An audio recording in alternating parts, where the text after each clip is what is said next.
بسم اللہ الرحمن الرحیم۔ السلام علیکم۔ منقول ہے کہ شہر بغداد میں ابو عبداللہ اندلسی نامی ایک بزرگ تھے جو تمام اہل عراق کے شیخ تھے۔ انہیں تاجدار رسالت صلی اللہ علیہ وآلہ وسلم کی 30,000 احادیث مبارکہ حفظ تھیں اور وہ تمام روایتوں سے قرات کرنا جانتے تھے۔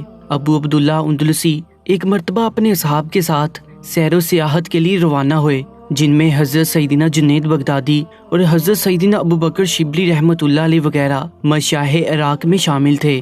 حضرت سیدنا ابو بکر شبلی رحمۃ اللہ علیہ کا بیان ہے کہ ہم ابو عبداللہ اندلسی کی صحبت میں اللہ عز و جل کی عنایت سے سفر کرتے رہے، یہاں تک کہ کفار کے شہروں میں سے ایک شہر میں پہنچے۔ وہاں پہنچ کر ہم نے وضو کے لیے پانی تلاش کیا لیکن نہ مل سکا۔ پانی کی تلاش میں ہم اس شہر میں گھومنے لگے تو اس میں ہم نے گرجے دیکھے، جن میں گرجے کے خادم پادری اور تارک دنیا نصرانی موجود تھے جو کہ بتوں اور صلیبوں کی عبادت کر رہے تھے۔ یہ دیکھ کر ہمیں ان لوگوں اور ان کی عقلوں پر تعجب ہوا۔ آخرکار ہم شہر کے کنارے پر موجود ایک کنویں پر پہنچے۔ اس کنویں پر کئی لڑکیاں موجود تھیں جو پانی نکال رہی تھیں اور ان کے درمیان ایک خوبصورت چہرے والی لڑکی تھی جس کے گلے میں سونے کے ہار تھے، اور ان لڑکیوں میں اس سے زیادہ حسن و جمال والی کوئی نہیں تھی۔ اس لڑکی کو دیکھ کر شیخ ابو عبداللہ اندلسی کے چہرے کا رنگ تبدیل ہو گیا اور انہوں نے پوچھا، یہ کس کی بیٹی ہے؟ جواب دیا گیا کہ اس شہر کے بادشاہ کی بیٹی ہے۔ شیخ نے کہا کہ اس کا باپ اس کا خیال کیوں نہیں رکھتا اور اسے پانی بھرنے کی تکلیف کیوں دیتا ہے؟ لوگوں نے بتایا کہ اس کا باپ ایسا اس لیے کرتا ہے تاکہ اس کی شادی ہو تو یہ اپنے شوہر کی عزت و خدمت کرے اور بادشاہ کی بیٹی ہونے پر فخر نہ کرے۔ اس کے بعد شیخ ابو عبداللہ اندلسی سر جھکا کر وہیں بیٹھے رہے اور 3 دن اس طرح گزارے کہ نہ تو کچھ کھاتے پیتے تھے اور نہ ہی کسی سے بات چیت کرتے تھے، البتہ فرض نماز ادا کرتے تھے۔ تمام مشائخ ان کے سامنے کھڑے تھے اور کسی کو سمجھنا پڑتی تھی کہ کیا کیا جائے۔ حضرت سیدنا ابو بکر شبلی رحمۃ اللہ علیہ کا بیان ہے کہ آخر میں نے آگے بڑھ کر عرض کی، یا سیدی، آپ کے صحاب اور مریدین 3 دن سے آپ کی خاموشی پر متجب ہیں، جبکہ آپ کسی سے بھی کلام نہیں کر رہے۔ میری بات سن کر شیخ میری طرف متوجہ ہوئے اور کہا، اے لوگو، جان لو کہ میں نے کل جو لڑکی دیکھی تھی میں اس کی محبت میں گرفتار ہو چکا ہوں اور اب میں اس شہر سے نہیں جا سکتا۔ حضرت سیدنا ابو بکر شبلی رحمۃ اللہ علیہ کا بیان ہے کہ میں نے عرض کی، یا سیدی، آپ اہل عراق کے شیخ ہیں، تمام شہروں میں زہد و تقوی کے حوالے سے مشہور ہیں اور آپ کے مریدوں کی تعداد 12,000 ہے۔ آپ کو قرآن پاک کی حرمت کا واسطہ ہے کہ ہمیں اور انہیں رسوا نہ فرمائیں۔ شیخ نے جواب دیا، اے لوگو، اس بات کا فیصلہ ہو چکا ہے اور میں عدم کے سمندر میں گر چکا ہوں۔ ولایت کا لباس مجھ سے چھین لیا گیا ہے اور ہدایت کے نشانات مجھ سے اٹھا لیے گئے ہیں۔ اس کے بعد شیخ نے بہت گریہ زاری کی اور کہا، اے لوگو، واپس چلے جاؤ کیونکہ قضاء و قدر نافذ ہو چکی ہے۔ شیخ کے معاملے پر ہمیں بہت تعجب ہوا اور ہم نے اللہ عز و جل سے دعا کی کہ ہمیں اپنی خفیہ تدبیر سے پناہ عطا فرمائے۔ اس کے بعد ہم بھی روئے اور شیخ بھی روئے، یہاں تک کہ مٹی تر ہو گئی اور ہم شیخ کو وہیں چھوڑ کر بغداد کی طرف واپس آئے تو عام لوگ اور شیخ کے مریدین ان کی زیارت کے لیے جمع ہو گئے۔ جب لوگوں نے شیخ کو نہ دیکھا تو ان کے بارے میں سوال کیا۔ ہم نے لوگوں کے سامنے تمام واقعہ بیان کیا تو ان کے مریدین میں سے کافی لوگ غم و افسوس کے باعث مر گئے، جبکہ دیگر لوگ رونے لگے اور گر گرا کر اللہ عز و جل سے دعا کرنے لگے کہ شیخ کو ان کے پاس واپس پہنچا دے۔ بغداد میں موجود مدارس، خانقاہیں اور آستانے بند کر دیے گئے۔ شیخ کے واقعے سے لوگوں کو بہت زیادہ غم پہنچا۔ حضرت سیدنا ابو بکر شبلی رحمۃ اللہ علیہ فرماتے ہیں کہ پورا 1 سال گزرنے کے بعد میں اپنے چند اصحاب کے ہمراہ شیخ کی خبر لینے کے لیے روانہ ہوا اور اس شہر میں پہنچ کر لوگوں سے شیخ کے بارے میں دریافت کیا۔ ہمیں بتایا گیا کہ وہ جنگل میں خنزیر چرا رہے ہیں۔ ہم نے اس کا سبب پوچھا تو لوگوں نے بتایا کہ شیخ نے اس لڑکی کے باپ کو شادی کا پیغام دیا تو اس نے کہا کہ وہ صرف اس کے ساتھ اپنی بیٹی کی شادی کرے گا جو اس کے دین یعنی عیسائیت پر ہو، چوغا پہنے، زنار باندھے، گرجا گھر کی صفائی کرے اور خنزیر چرائے۔ شیخ نے یہ سب کچھ کیا اور ابھی وہ جنگل میں خنزیر چرا رہے تھے۔ حضرت سیدنا ابو بکر شبلی رحمۃ اللہ علیہ کا بیان ہے کہ یہ سن کر ہمارے دل پھٹنے لگے اور آنکھوں سے آنسوں کی جھڑی لگ گئی۔ ہم شیخ کو دیکھنے کے لیے گئے تو وہ خنزیروں کے سامنے کھڑے تھے۔ جب انہوں نے ہمیں دیکھا تو سر جھکا لیا۔ ان کے سر پر عیسائیوں کی مخصوص ٹوپی تھی، سینے پر زنار بندھا ہوا تھا اور وہ اس عصا پر ٹیک لگا کر کھڑے تھے جس کے سہارے وہ محراب میں کھڑے ہوتے تھے۔ ہم نے انہیں سلام کیا، انہوں نے سلام کا جواب دیا۔ ہم نے کہا، اے شیخ، وہ کیا تھا؟ اور کیا بات ہے؟ ان احادیث اور علوم کے بارے میں یہ غم اور پریشانیاں کیا ہیں؟ شیخ نے کہا، اے میرے بھائیوں اور پیارو، میرے ہاتھ میں کوئی اختیار نہیں ہے۔ میرے آقا نے جس طرح چاہا مجھ میں تصرف فرمایا اور جب چاہا مجھے اپنے دروازے سے دور کر دیا، حالانکہ اس سے پہلے میں اس کے احباب میں شامل تھا۔ اے اللہ سے محبت کرنے والو، اس کے روکنے اور دور کرنے سے ڈرتے رہو، اور اے اہل محبت و صفا، قطع تعلقی اور بے وفائی سے بچتے رہو۔ اس کے بعد شیخ نے آسمان کی طرف سر اٹھا کر کہا، اے میرے مالک و مولا، تیرے بارے میں میرا یہ گمان نہیں تھا۔ پھر وہ اللہ عز و جل سے فریاد کرنے اور رونے لگے اور کہا، اے شبلی، دوسروں سے نصیحت حاصل کرو۔ حضرت سیدنا ابو بکر شبلی رحمۃ اللہ علیہ نے بلند آواز سے ندا فرمائی، اے اللہ، تجھی سے مدد طلب کی جاتی ہے، تیری ہی بارگاہ میں فریاد کی جاتی ہے، اور تجھ پر ہی ہمارا بھروسہ ہے۔ اپنے حلم سے اس مصیبت کو ہم سے دور فرما دے، کیونکہ ہم ایسی مصیبت میں گرفتار ہیں جسے تیرے علاوہ کوئی دور نہیں کر سکتا۔ جب خنزیروں نے ان کا رونا دونا اور چیخو پکار سنی تو وہ ان کے پاس آ کر مٹی پر لوٹنے لگے، اور انہوں نے ایک ایسی چیخ ماری جس سے پہاڑ گونج اٹھے۔ حضرت سیدنا ابو بکر شبلی رحمۃ اللہ علیہ کا بیان ہے کہ اس وقت مجھے ایسا لگا جیسے قیامت قائم ہو چکی ہے۔ اس کے بعد شیخ زاروں کی طرح رونے لگے۔ حضرت سیدنا ابو بکر شبلی رحمۃ اللہ علیہ نے ان سے فرمایا، کیا ایسا ہو سکتا ہے کہ آپ ہمارے ساتھ بغداد واپس چلیں؟ شیخ نے جواب دیا، بھلا ایسے کیسے ہو سکتا ہے؟ حالانکہ دلوں پر حکومت کرنے کے بعد میں نے خنزیر چڑھائے ہیں۔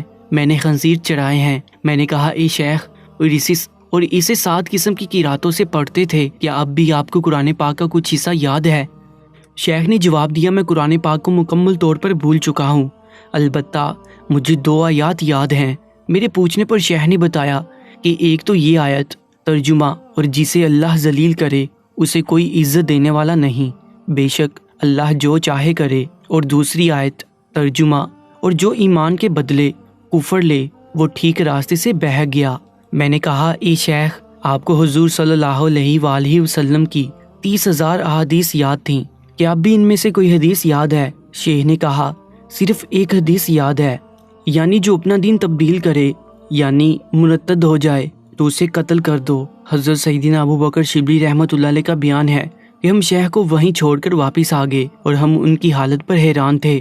3 دن تک سفر کرنے کے بعد ہم ایک نہر پر پہنچے تو دیکھا کہ شیخ اس نہر سے غسل کر کے ہمارے سامنے ظاہر ہوئے، کلمہ شہادت پڑھا اور پھر سے دائرہ اسلام میں داخل ہو گئے۔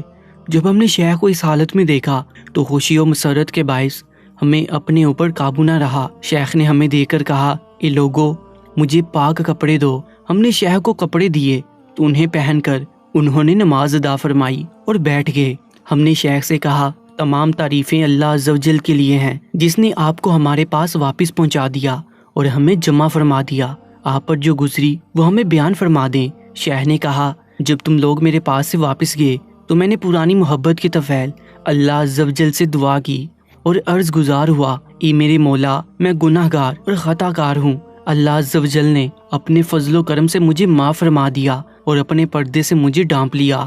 ہم نے شیخ سے کہا، ہم آپ کو اللہ عز و جل کا واسطہ دے کر پوچھتے ہیں کہ آپ کی اس مصیبت کا کوئی سبب تھا؟ شیخ نے کہا، ہاں، جب ہم اس شہر میں پہنچے تھے اور تم لوگ گرجا گھروں کا دورہ کر رہے تھے تو میں نے اپنے دل میں کہا تھا کہ میرے مقابلے میں ان لوگوں کا کیا مقام ہے، میں تو مومن اور موحد ہوں۔ اسی وقت میرے باطن میں یہ بات ڈالی گئی کہ یہ سب کچھ تیری طرف سے نہیں ہے، اگر تم چاہو تو ہم تمہیں اس کی پہچان کروا دیں۔ پھر مجھے محسوس ہوا کہ میرے دل میں سے ایک پرندہ اڑ کر نکل گیا اور وہ پرندہ ایمان تھا۔ حضرت سیدنا ابو بکر شبلی رحمۃ اللہ علیہ کا بیان ہے کہ شیخ کی واپسی پر ہم بہت زیادہ خوش ہوئے، اور جس دن ہم بغداد واپس پہنچے اس دن لوگوں کی ایک بہت بڑی تعداد جمع ہوئی، مدارس، خانقاہیں اور آستانے کھول دیے گئے۔ شیخ سے ملاقات کے لیے خلیفہ بھی حاضر ہوا اور ان کی خدمت میں تحائف پیش کیے۔ 40,000 افراد علم کی باتیں سننے کے لیے شیخ کے پاس جمع ہوتے، اور ایک مدت تک یہی حال رہا۔ اللہ عز و جل نے بولا ہوا قرآن اور احادیث مبارکہ بھی شیخ کو واپس عنایت فرما دیں اور اس میں مزید اضافہ فرما دیا۔ ایک دن نماز فجر کے بعد ہم شیخ کی خدمت میں حاضر تھے کہ کسی نے خانقاہ کا دروازہ کھٹکھٹایا۔ میں نے دیکھا تو ایک شخص سیاہ لباس میں لپٹا ہوا کھڑا تھا۔ میں نے پوچھا، تمہیں کس سے ملنا ہے؟ اس نے کہا، اپنے شیخ سے کہو کہ آپ جس رومی لڑکی کو فلاں شہر میں چھوڑ کر آئے تھے وہ آپ کی خدمت کے لیے حاضر ہوئی ہے۔ میں نے جا کر شیخ کو یہ پیغام دیا تو ان کے چہرے کا رنگ زرد ہو گیا اور وہ بے چین ہو گئے پھر حکم دیا کہ اسے اندر لایا جائے۔ جب وہ شیخ کی خدمت میں حاضر ہوئی تو زاروں کی طرح رونے لگی۔ شیخ نے دریافت کیا کیسے آنا ہوا اور تمہیں یہاں تک کس نے پہنچایا؟ لڑکی نے جواب دیا، یا سیدی، جب آپ ہمارے شہر سے واپس چلے گئے اور مجھے اس کی خبر ملی تو اس رات مجھے سکون حاصل نہ ہوا۔ میں نے خواب میں دیکھا کہ ایک شخص مجھ سے کہہ رہا ہے، اگر تم مومن بننا چاہتی ہو تو بتوں کی عبادت چھوڑ کر اس شیخ کی پیروی کرو اور اس کے دین میں داخل ہو جاؤ۔ میں نے پوچھا، ان کا دین کیا ہے؟ جواب ملا، دین اسلام۔ میں نے پوچھا، وہ کیا ہے؟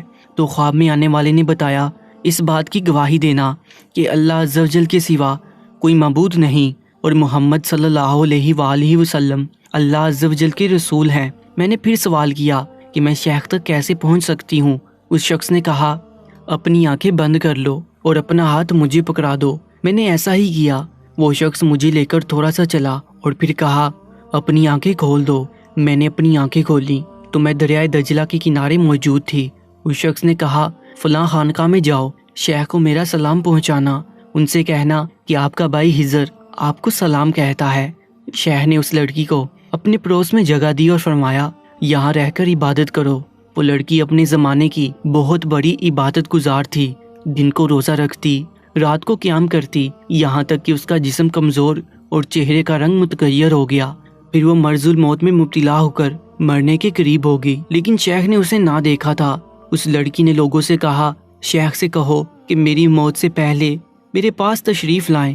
جب شیخ تک یہ پیغام پہنچا تو وہ اس کے پاس تشریف لائے۔ لڑکی انہیں دیکھ کر رونے لگی تو شیخ نے ارشاد فرمایا، رو مت، کل قیامت کے دن جنت میں ہم اکٹھے ہوں گے۔ اس کے بعد اس لڑکی کا انتقال ہو گیا اور اس کی وفات کے تھوڑے ہی دنوں کے بعد شیخ بھی اس دار فانی سے کوچ کر گئے۔ حضرت سیدنا ابوبکر شبلی رحمۃ اللہ علیہ کا بیان ہے کہ میں نے شیخ کو خواب میں دیکھا کہ 70 حوروں کے ساتھ ان کا نکاح ہوا ہے اور سب سے پہلے ان کا نکاح اسی لڑکی کے ساتھ ہوا، اور وہ دونوں ان حضرات کے ساتھ ہیں جن پر اللہ عز و جل نے فضل کیا، یعنی انبیاء، صدیق، شہداء اور نیک لوگ۔ یہ کیا ہی اچھے ساتھی ہیں۔ یہ اللہ عز و جل کا فضل ہے اور اللہ عز و جل کافی ہے، جاننے والا۔ پیارے دوستو، ایسی ہی ایمان فروز ویڈیوز کے لیے Urdu story time YouTube channel کو سبسکرائب کر لیجیے گا۔ اپنا بہت زیادہ خیال رکھیں۔ اللہ نگہبان۔